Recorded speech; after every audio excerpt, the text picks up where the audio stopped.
यदि जपते हैं पशुपतिनाथ पशुपतिनाथ, कभी मन चाहेगा कि हम चलो पशुपति का दर्शन कर लें, तो आपको जाना पड़ेगा नेपाल। वैष्णवी वैष्णवी जपोगे तो पंजाब, कामाख्या जपोगे तो जाओगे आसाम, विंध्यवासिनी जपोगे तो मिर्जापुर, मैहर जपोगे तो मैहर देवी। लेकिन ओम जपोगे, कदाचित इच्छा हुई कि भला जिसका मैं नाम निरंतर रटता हूँ वो प्रभु रहते कहाँ मैं अवश्य जाऊँ, तो बाहर दुनिया में तो है नहीं, तब जाना पड़ेगा हृदय में, ढूंढनी पड़ेगी साधना। इसलिए पूर्वजों ने ऐसा नाम रखा जो सीधा परमात्मा के अड्डे को संबोधित करता है। इसलिए नाम जपे। वो देश देश नहीं, वो संस्कृति संस्कृति नहीं, वो धर्म धर्म नहीं जो जिंदा देखते उसकी घड़ियां टल रही जब ने अतीत में खो जाए, जिसके मूल में कोई धर्मशास्त्र न हो। आज भारत के पास सबके दिमाग में चढ़ा हुआ एक धर्मशास्त्र नहीं है, जबकि संसार को सबसे पहले धर्मशास्त्र भारत ने दिया, आपके पूर्वजों ने दिया। पहले सब श्रुत ज्ञान था, शिष्य परंपराओं में रटाया जाता था, किंतु इस परंपरा को तोड़ा वेद व्यास ने। उन्होंने पूर्व का सारा लौकिक ज्ञान और पारलौकिक ज्ञान सबको लिपिबद्ध कर दिया। 4 वेद उन्होंने लिखे, भागवत, महाभारत, ब्रह्म सूत्र और गीता, ये उनकी प्रमुख कृति है। सब कुछ लिखने के बाद उन्होंने स्वयं विचार किया, इतना कुछ हमने लिख डाला, मनुष्य पढ़े तो आयु बीत जाए। मूलतः तुरंत पढ़ो, तुरंत समझो और तुरंत रास्ते पर चलना शुरू कर दो। वो शास्त्र कौन? तो 7 श्लोकों में स्तुति किया उन्होंने स्वयं गीता जी की। गीता सुगीता कर्तव्य किमन्य शास्त्र संग्रह है, या स्वयं पद्मनाभस्य मुख पद्माद विनिसृता। गीता भली प्रकार मनन करके हृदय में धारण करने योग्य है।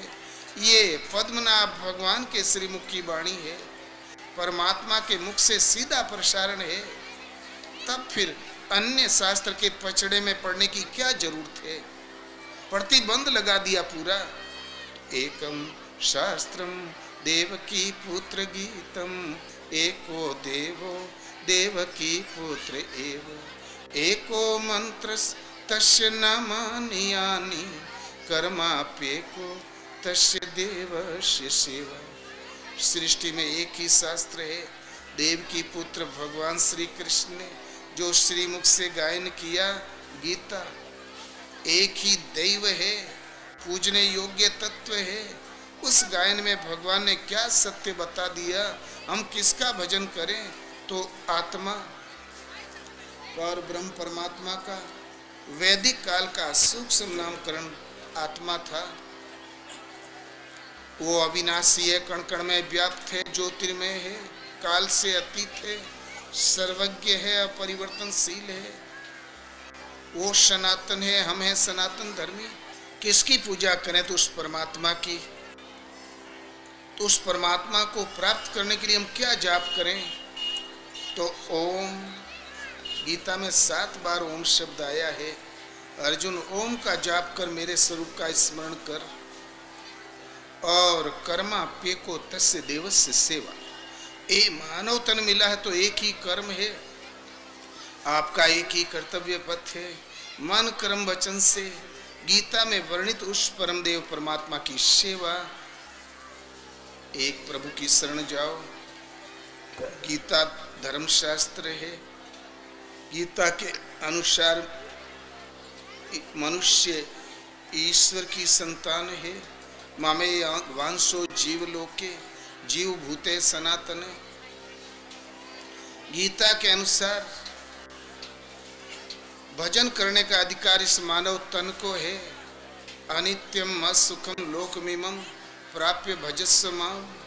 सुख रहित क्षण भंगुर किंतु इस दुर्लभ मानव तन को पाकर मेरा भजन कर। बैल तन, पशु तन, चूहा तन, पक्षी तन नहीं, दुर्लभ है मानव तन अनंत विधाता की योनियों में। इसे प्राप्त करके मेरा भजन कर। गीता के अनुसार पापात्मा पुण्य आत्मा, दुराचारी और सदाचारी की दरार नहीं है। कहते हैं अर्जुन, तू सृष्टि के संपूर्ण पापियों से अधिक पाप करने वाला है, तब भी ज्ञान गीतोक्त ज्ञान रूपी नौका द्वारा निसंदेह पार हो जाएगा। इतना ही नहीं, अपि चेत सुदुराचारो भजते माम अनन्य भाक, साधु रेव से मंतव्य सम्यक विवसितो ही से। अत्यंत दुराचारी, एक तो दुराचारी होता है कि मान लो ससुरा बहुत चंडाल है, अत्यंत दुराचारी, वो बाल्मीक और उंगली माल के उस्ताद क्यों न हो। अनन्य भाव से, अनन्य माने अन्य न, मुझे छोड़कर अन्य किसी देवी देवता को न भजते हुए पूर्ण श्रद्धा से जो भजता है वो साधु मानने योग्य है। क्यों? यथार्थ निश्चय से लग गया है। मूलतः जो यथार्थ है, सत्य है, उसका निश्चय वहां टिक गया है। किन्हीं अंशों में उस सत्य को अपने में संवारा है, संजोया है, वो इसलिए वो साधा है अपने में, इसलिए साधु मानने योग्य है। अगली ही पंक्ति में कहते हैं, क्षिप्रम भवति धर्मात्मा, क्षिप्रम भवति धर्मात्मा सस्वत शांतिम निगच्छति, कौन्ते प्रति जाने ही न मे भक्त प्रणश्यति। वह शीघ्र धर्मात्मा हो जाता है। कौन? वो दुराचारी सदा रहने वाली शाश्वत शांति प्राप्त कर लेता है। अर्जुन, निश्चय पूर्वक ध्रुव सत्य जान, मेरा भक्त कभी नष्ट नहीं होता। हमारे पास कामना ही न होती तो भला हमें भगवान की जरूरत कौन थी। इस पर भगवान कहते हैं, अर्जुन, चार प्रकार के भक्त मुझे भजते हैं, आर्त, अर्थार्थी, जिज्ञासु और ज्ञानी। आर्त माने दुख निवारण, सबके पास कोई न कोई दुख है। यदि दुख का निवारण चाहता है तो गीता के अनुसार एक प्रभु की शरण जाओ, ओम का जाप करो चाहे राम। आर्त जो दुख निवारण के लिए मुझे भजता है, अर्थार्थी धन धान्य पुत्र इत्यादि समृद्धि के लिए, और अर्थार्थी संसार में सब है। लखपति करोड़पति होना चाहता है, करोड़पति अरबपति, अरबपति खरबपति, लेकिन पूर्ति तो कभी किसी की हुई नहीं। रावण ने विश्व तो वश में कर लिया था, लेकिन एक शादी की इच्छा मन में लिए दिए मर गया बेचारा। फिर भी अरज चाहिए मनुष्य को, धन धान्य पुत्र इत्यादि समृद्धि चाहने वाला। तीसरा होता है जिज्ञासु, मूलतः सत्य है क्या जानने की इच्छा वाला। चौथा होता है ज्ञानी, अनेक जन्म भजन करते करते अंत में जो प्राप्ति वाला जन्म है वो ज्ञानी भक्त मेरा स्वरूप है, मैं उसमें हूँ, वो मुझ में है, मुझ में उसमें कोई अंतर ही नहीं। वास्तव में पूर्ण अनुभूति और स्थिति चाहने वाला। चार प्रकार के भक्त और पांचवें प्रकार का कोई कामना सृष्टि में होती भी नहीं। या तो आप दुख निवारण चाहोगे, या धन धान्य पुत्र इत्यादि समृद्धि चाहोगे, या जानना चाहोगे, या श्रेय पद। पांचवा तो कोई कामना ही नहीं संसार में। चारों भगत उदार हैं, हमने कौन सी उदारता कर दी। एक तो दुख निवारण के लिए हम गिड़गिड़ा रहे थे, इससे भगवान पर कौन की सी हमने मेहरबानी कर दी। वास्तव में जिसे भजना चाहिए उससे भज रहा है, जिससे मांगना चाहिए उससे मांग रहा है। वो अपने आत्म पथ की ओर अग्रसर है, इसलिए उदार है। मैं देता हूँ, अवश्य वो प्राप्त करता है, क्योंकि भजने योग्य एक केवल परमात्मा है, वो उनसे मांग रहा है। भगवान के पास कमी तो कुछ है नहीं। मांगना है तो गीता पढ़ो और भगवान से मांगो। मांगने वालों की प्यास बड़ी लंबी होती है, उनकी भूख बड़ी लंबी होती है। नियत विधि से मुझे भजकर बदले में स्वर्ग की कामना करते हैं। मैं देता हूँ, तेतम भुक्त्वा स्वर्ग लोकम विशालम, क्षीणे पुण्य मृत लोकम विशंति। वो विशाल स्वर्गलोक का उपभोग करते हैं। मैं देता हूं और वो उपभोग करते हैं, इंद्र पद को विभूषित करते हैं, किंतु पुण्य क्षीण हो जाने पर वहीं गिर जाते हैं जहां से मांगना शुरू किया था। स्वर्गम स्वल्प अंत दुखदाई। एक दिन उसकी आयु पूरी हुई तो खिसक गया। जिस स्वर्णिम सिंहासन पर हम बैठे थे वो गायब हो गया। हम आगे आके गिर पड़े इसी जंगल में, रेते में। दुख नहीं होगा क्या? बेशक, क्योंकि उसने नश्वर ही मांगा था, वो तो शाश्वत होगा नहीं, गिरना ही था उसको। उस स्वर्ग तो चला जाएगा, किंतु उस भक्त का कभी विनाश नहीं होगा। क्यों? कि मेरे पथ में आरंभ का नाश नहीं है, बीज का नाश नहीं है। इसलिए अर्जुन, ये शिथिल प्रयत्न वाला अभ्यास साधक श्वास के रहते रहते 2 कदम चल दिया इस गीतों ज्ञान को समझकर, अगले जन्म में तीसरा ही कदम रखेगा। 2-4 जन्म के अंतराल से वो स्थिति पकड़ लेगा, कुछ एक जन्मों के अंतराल से वहीं पहुंच जाएगा जिसका नाम परम गति है, परम धाम है। इसलिए इस धर्म में आरंभ का नाश नहीं, एक परमात्मा को हृदय में धारण करना धर्माचरण है। कभी कभी गर्व हो जाता है लोगों को, हमारे ऐसा भक्त शिरोमणि कौन। एक बार रुक्मणी जी को नाज हो गया कि मैं तो बहुत बड़ी भक्तिन हूँ। कहीं इस कमजोरी का पता नारद जी को लग गया। नारद जी पहुँच गए रुक्मणी जी के महल में। बोले, रुक्मणी जी, आप व्यर्थ ही नाज करती हैं। भगवान के हृदय में जो स्थान गोपियों का है, उसका 10वां अंश भी आप महारानियों के प्रति नहीं है। रुक्मणी बोली, अरे नारद जी, वो गंवार ग्वालिने, ऊपरी पाथने वाली, दही माठा मथने वाली, मैं मूर्धा अभिषिक्त नरेश भीष्म की कन्या, तपस्या ही न होती तो भगवान हरण करके लाए क्यों? भला उनका और हमारा कौन मुकाबला? तब नारद ने कहा, कुछ भी कहो,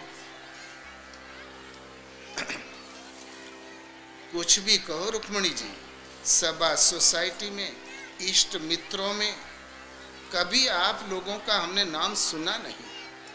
जब देखो तब राधे राधे, गोपियां गोपियां, और जब गोपियों का प्रभु नाम लेते हैं आंखों में प्रेमाश्रु छलक आते हैं, हृदय भर जाता है, कंठ अवरुद्ध हो जाता है।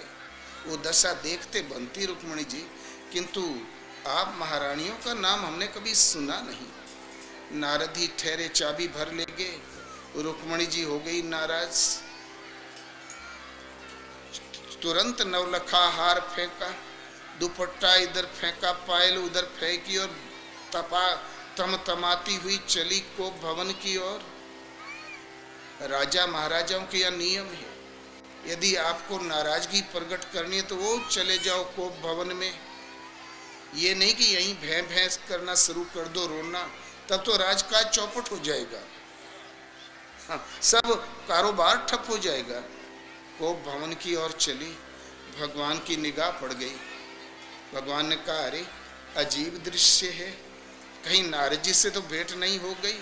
बोले, हाँ प्रभु, आज रुक्मणी जी की नारद जी का बड़ा लंबा संवाद हुआ है। तो बोले, जल्दी करो, रजाई लाओ 2-4।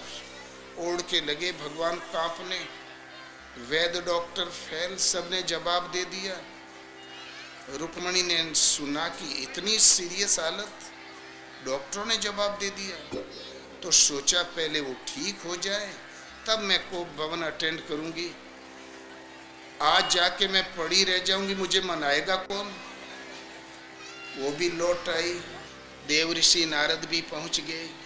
नारद ने कहा, भगवान हुआ क्या? बोले, अरे देव ऋषि, मैं भाग्यवान हूं, अंतिम समय में आप ऐसा महापुरुष हमारी आंखों के सामने है, मैं कृतार्थ हुआ।